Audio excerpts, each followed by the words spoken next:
Yo,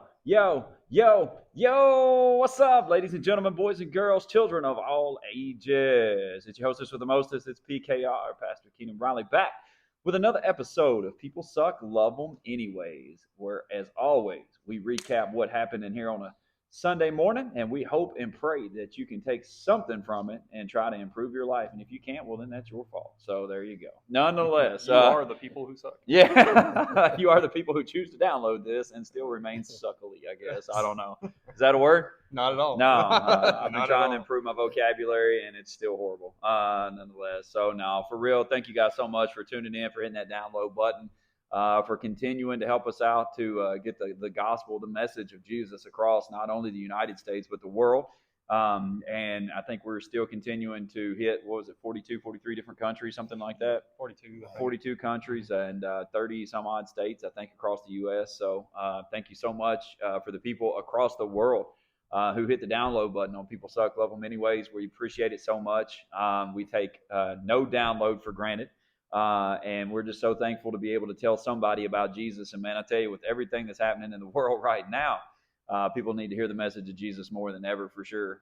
It's looking like the 4th of July over across the pond right now. Yeah. It's looking like the 4th of July over Different kind across of fireworks. Yeah, exactly. Yeah, it's not cool. Yeah. But yeah, man. So definitely our prayers go out to everybody that is involved in that whole mess, whole situation right now. I know it's kind of cliche to say, hey, man, God's got you and he's got you in the palm of his hands. I know that probably doesn't make you sleep any better at night right now, but just know that, again, God has already seen this. He already knows what's happening and what's going on. So we're continuing to keep all the people in our prayers, for sure. Today's episode, as you've already heard, you heard Nicky Nick over here to the side of me. He's already chimed in a little bit. But also we have a special guest to drop by with us today. We very rarely, I feel like, have guests anymore. So we call them special, whether they're special or not. So don't feel too good about that. But over to the right hand side of me today, we always say a brother from another mother, but it's actually my brother as well. My elderly brother, my brother of elders. Yeah. Elders, yeah. The gray hair on the, what wasn't the giveaway on the camera here? Yeah, he's got a hat on, so we won't go any further underneath that, man. For real, my brother, who is 9 years elder from me, is here with us today, Emry. And Emry, before we go jumping into just life and sermons and topics and situations and all that good stuff, man, just you got 37 seconds to do a plug on everything that you have accomplished in your life and what you're doing, who you are, where you're from, what's going on, and all of that good stuff, man. Just, you have an opportunity to just tell people whatever, man. Okay. There's people in Bangladesh that listens to this, so you might have somebody stop in your store one day from Bangladesh and be like, hey, I heard you on People Suck, Love Them Anyways. But go ahead, that man. happens, call us. We'll come down. Yeah. We'll take a picture, man. Yeah. Absolutely. Yeah, go ahead. Well, it's a privilege to be here today. As you may have said, my name's Emry Riley. I'm Keenan's brother here. Tickled to death to be here. Got asked today to come up and be able to do this. And I'm an owner and operator of a small business in Mumfordville, Kentucky, that's in Hart County, and called the Walk Through Time Antiques.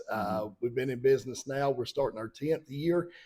We've been in 2 different locations, and we specialize in everything that is from pre-1989 and on back. So we get that vintage and retro feel in there, and then plus hit the antiques up as well.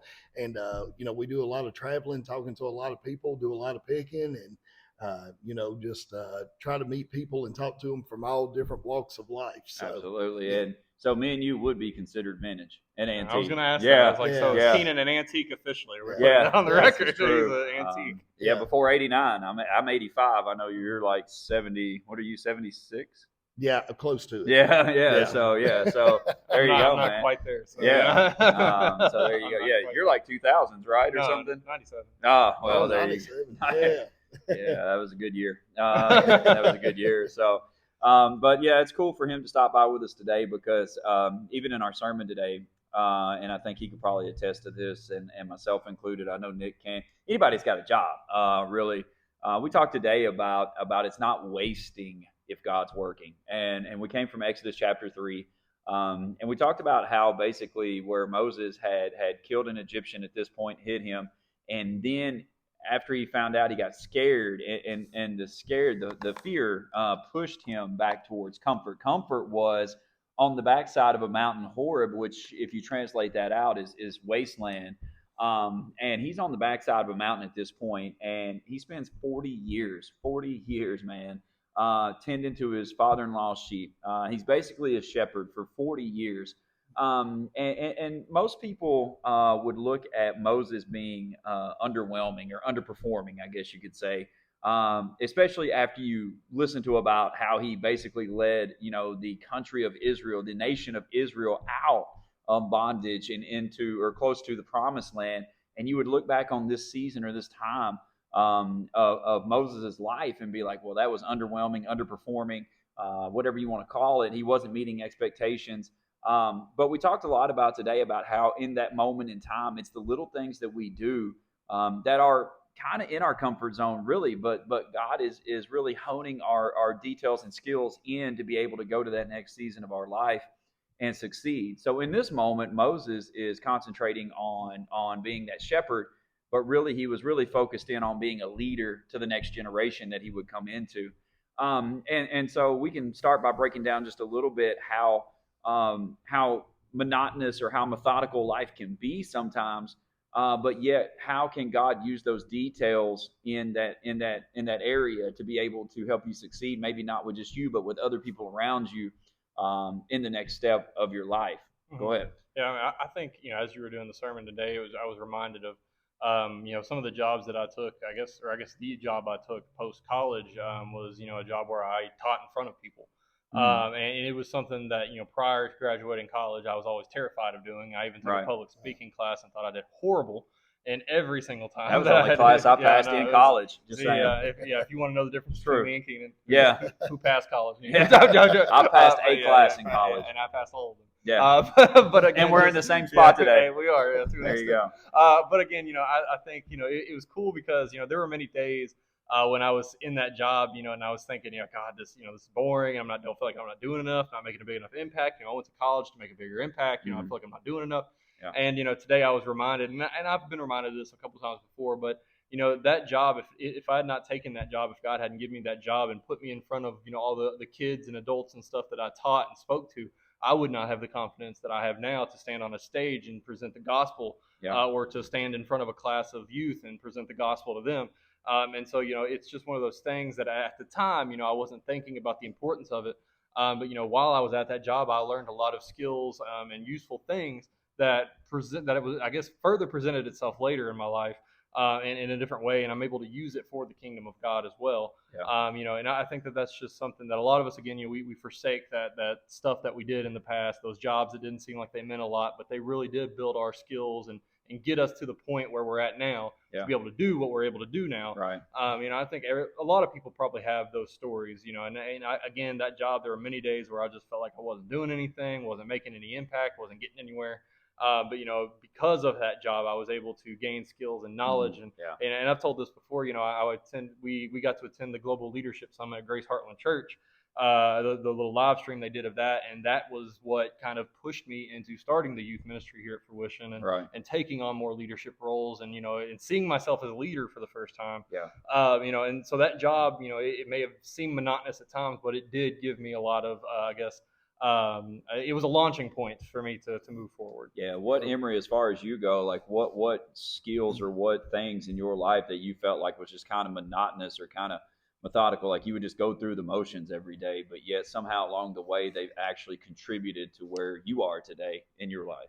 Well, in early life, of course, I had a lot of public jobs, and stuff, and it would seem like in those public jobs that I would end up somehow in a leadership position, of some type.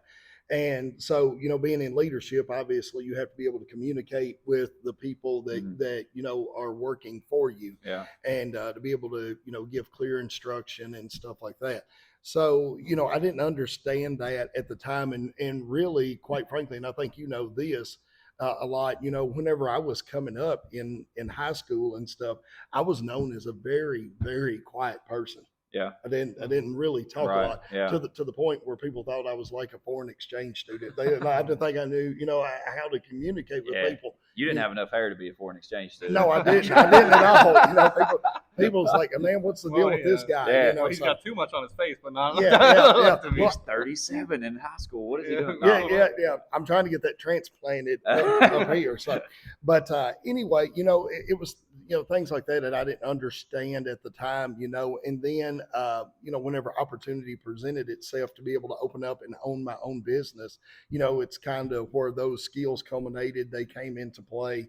And, to be able to be a good leader and be a good manager of business and to be able to push that product, and move it forward into today's market. Now, I mean, that's true in life and in church and everything. Right. So. Yeah. And so you have Moses, man, who 40 years, I mean, I think like we get exhausted after 4 minutes with things if they don't change, but like 40 years of comfort of, we talked about today about how he knew his father-in-law. His father-in-law was kind of his boss. So like, he was comfortable with him. He was comfortable with just hanging out with some sheep and doing his thing. But really and truly, God was just honing in his skills for the next session of his life and the next season of his life. And one real instance that we hit on today was the fact of that God would not do something new in his life, but he would just upgrade what he was already doing.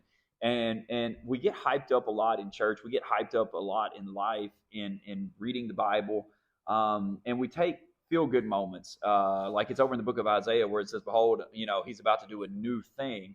And we think new. So we automatically think new. So it's like, it's not, new, like he might bring us in some used, let's say church pews or some used carpet or some used, whatever the case may be up in here. And it's like, it's new to us, but it's still used. And we get confused by that, I feel like a lot of times. And so it's like, if it's an upgrade, we don't shout near as much as if it's brand new. And so God was about ready to upgrade, not do something new, but upgrade to where it was new in Moses' life. And we're going to take a few minutes right here just to kind of talk about what position or what was something that God really done to kind of not do something new in your life, but just to take those skills, like what we were just talking about, whether it was leadership or whatever, and really, really catapult you to the next season of your life. But it was still the same thing, but it was just in a different way. What did God do in that moment to be able to transition you, upgrade you, but it was still kind of the same thing you were doing? Yeah, I mean, and it's the same job that I was just talking about. I was able to teach kids, and I was teaching kids about. It was a rape crisis center and a child advocacy center, so I was teaching kids about healthy relationships, sexual assault awareness, a lot of pretty heavy topics. Yeah, very difficult Those to talk are heavy about for topics. adults. Yeah, very difficult to talk about topics. But it was you almost have to get comfortable talking about the uncomfortable in front of an uncomfortable crowd. That was last week. Hey, call back. Yeah, that was last week. But again, I had to get comfortable talking about uncomfortable topics to a crowd that was uncomfortable because of the topics I'm talking about. Yeah. And so I think that skill set has been able to translate very effectively into talking to the youth on a weekly basis. You're talking to them about things that maybe don't make quite a lot of sense, that are kind of difficult for them to understand at times, that is speaking against what they know and what they're used to.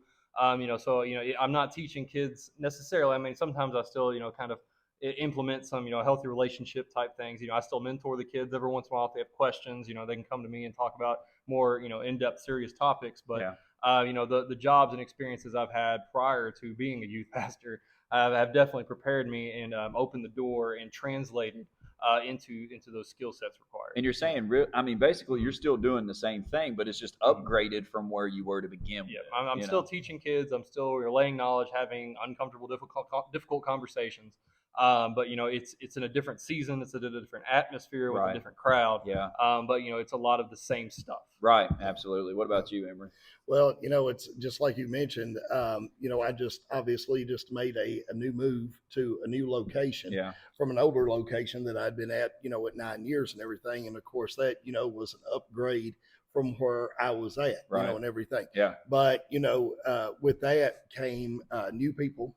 on board. Yeah. New opportunities to be able to mentor, to those individuals, and then obviously a new customer base that's coming in as well. And I love that you're talking about the kids, because the kids are really important in what I do for a living, because I call it job security. Bringing up that next generation and having them be interested in something and making it fun and interesting for them, as well. But within that, getting that upgrade, I've been able to see different people. And then, of course, obviously, requires just a little bit more different skill set to be able to reach, those individuals, because, they might not be going through the same thing as some of the people that you were used to see, seeing them every day. So, yeah. And that's what, like, it's cool because it's still the same skill set, but it's just a different situation.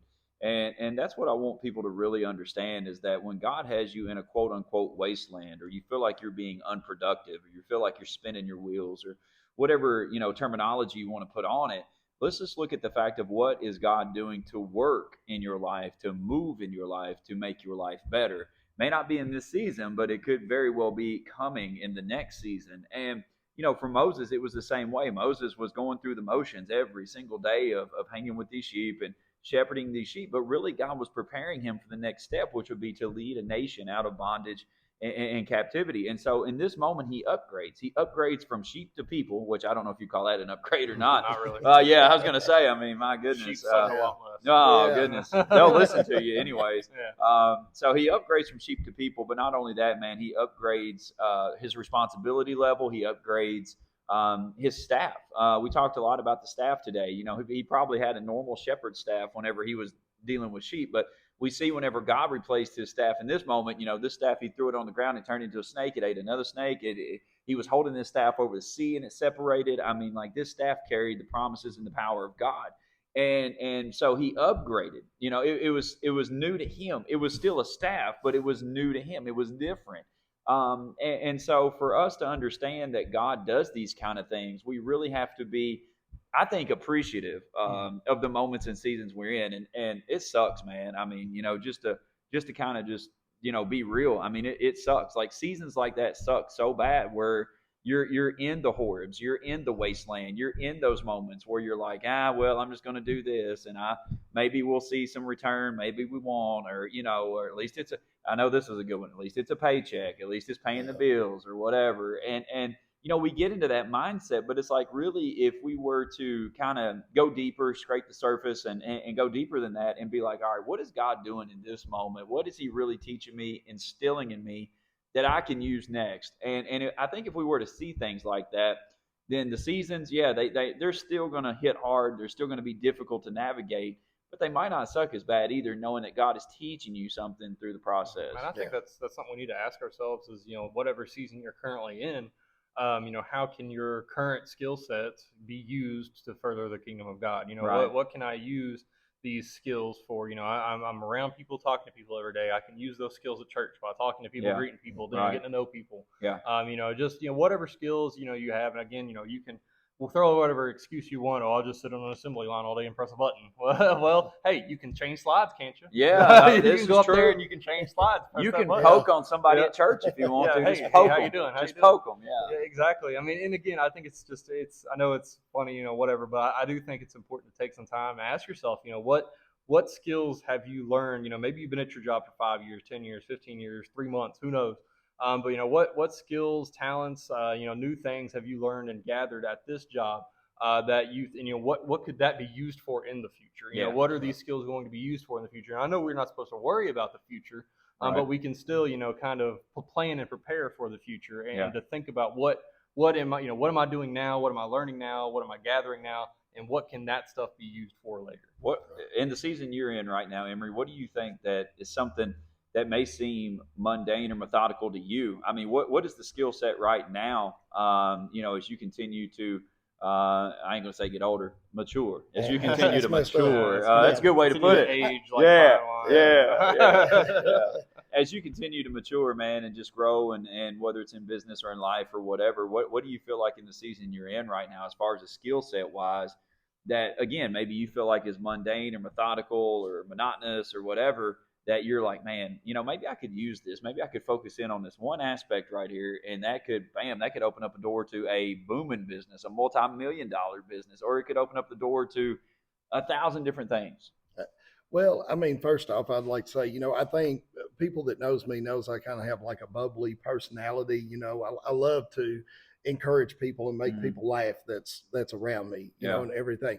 And so, just by simply people walking through the door and acknowledging that they're there, and Right. making them feel Yeah. like they're important, like they're Right. a part of something, Yeah. that, I mean, that's big in itself Yeah. because obviously you all know in the day and time that we live in, I mean, that's kind of, people don't much more want to look up at you as you're walking down the grocery aisle or True the person statement. that's checking you out or anywhere Yeah. or anything.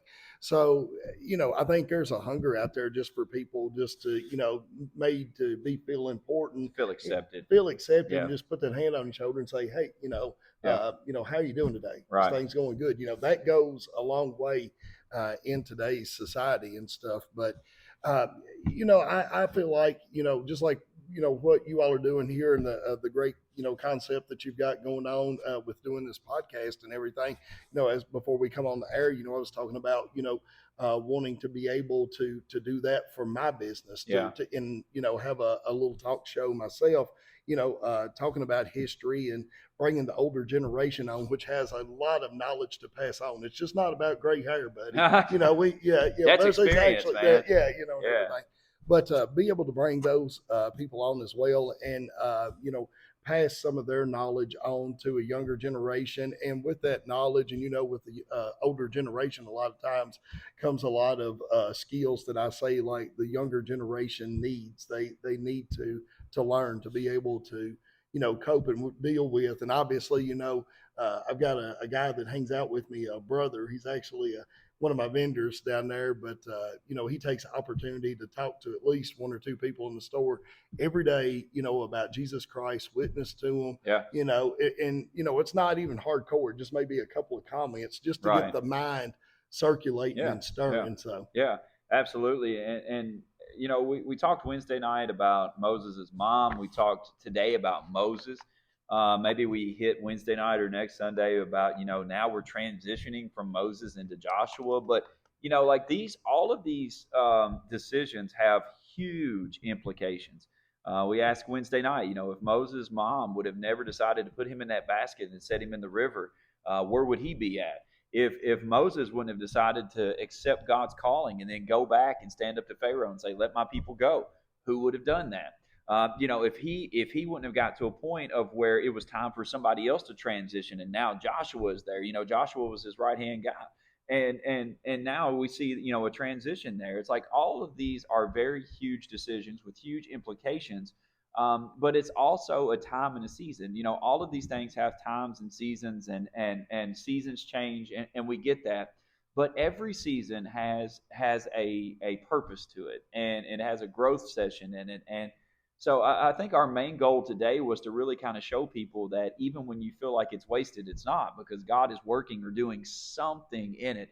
God is working it out. God is bringing the details together.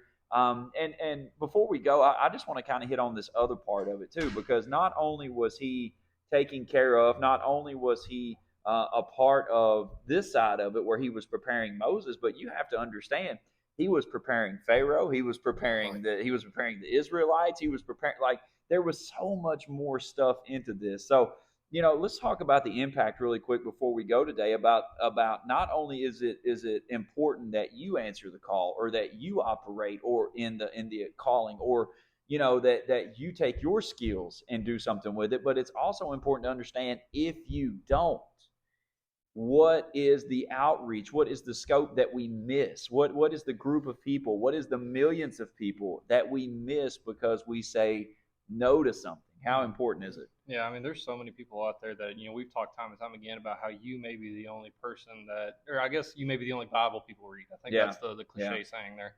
And I think that that's an important thing to ask ourselves every day. When you wake up, what are people going to read on me today?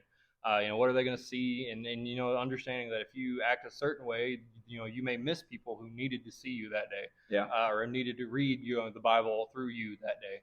Because you talked before about, how one person, saved Billy Graham, or, introduced him to Christ, and then Right. Billy Graham introduced millions to Christ. Absolutely. You don't know the power. We've talked time and time again about how we may have an episode that we did 2 years ago that may be impactful to people, next year or 5 Yeah. years from now. Right. I mean, you just don't really know. But if you don't do it, if you're not obedient, then nothing's ever going to come of it. Yeah. And you're going to be held accountable for that. I do believe one day, God's going to be like, Oh, hey, yeah. you had the opportunity to do this, you didn't do it, and so on and so forth. So I do think it's important to make sure that we don't allow fear to hold us down, to bog us down, to pull us back. And when God calls us to do something, we need to just do it. Right. We need to obey in that moment. You take all the Bible stories. You take. I think we talked one Christmas about heavenly obedience. One of the youth did a little message about that. Yeah. If the people in Jesus' birth story hadn't been obedient, it would have looked a lot different. Right. If they hadn't been obedient to stay with Mary, Joseph hadn't been obedient to stay with Mary, if they hadn't been obedient to do everything they were called to do and name the kids what they were called to name the kids, Right. and all these different things. And the shepherds hadn't been obedient to listen, and go, and the wise men hadn't been obedient to not go back to, Right. and it's just so many different times that we see, if these people hadn't been obedient throughout the Bible, how different would things be? Yeah. And we need to ask ourselves, because again, the life didn't end back then. We still have the responsibility to be obedient every single day. And if we're not obedient every single day, imagine the consequences of that, because we can't see 3,000 years in the future. Right. But the consequences of Joseph not listening would have been felt today. Right. If we'd be still alive today. Yeah. And so there are things that you are doing and saying. There are moments where you are being obedient or not being obedient that will have impacts later in life. We just can't see it, but we have to have faith that it will. Yeah. And so let me transition really quick. Like, for people who say, well, it's just another church, it's just another podcast, or it's just another business, or it's just another store, it's just, whatever the case is. It's like, I think about it in terms of, well, it's just another church. Yeah. But, we also give 100 plus people a week an opportunity to come in here and worship that wasn't going anywhere else. It's just another podcast, but we also give people opportunity every week to hear a message, to hear about Jesus in 42, 43 different countries. Hopefully it's going to increase. In your terms in business, Emry, yeah, I mean, it's another antique store, but still, like you allow people to come in and see things from all over the world that other people can't. And so it's not just another business, but it is another opportunity to be able to talk to people, or to create a atmosphere for people that they might not have somewhere else, or whatever the case is. And so, with that, how important is it for you, to say yes and to operate in that every single day, again, to where it may open up a door somewhere down the line for somebody else? Yeah. I think, obviously, and I like to tell people this, there's only one you. Yeah. There's only one you. I mean, you do you, Yeah. And everything. There's room for everybody, and that's what I tell everybody in the antique market. The more stores you have, the more opportunity people has, the more variety that they have to be able to come and shop and look at different stores and what they carry. We specialize in a certain genre, as we were talking about before we come on the air, pre-1989 stuff and on back. Yeah.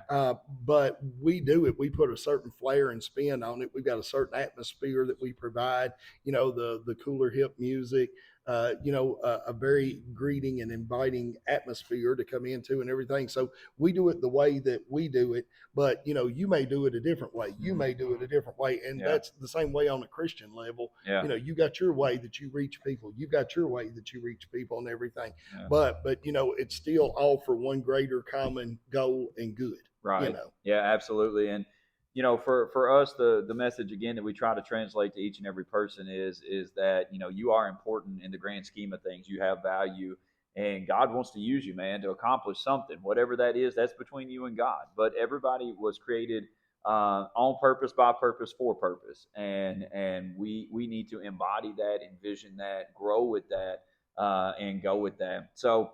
With that being said, man, we just want to say thank you so much for tuning in. Thank you so much for hitting the download button. Continue to tell people about People Suck, Love Them Anyways. Continue to hit that download button. As Nick always says, man, leave a review. That always helps us out as well.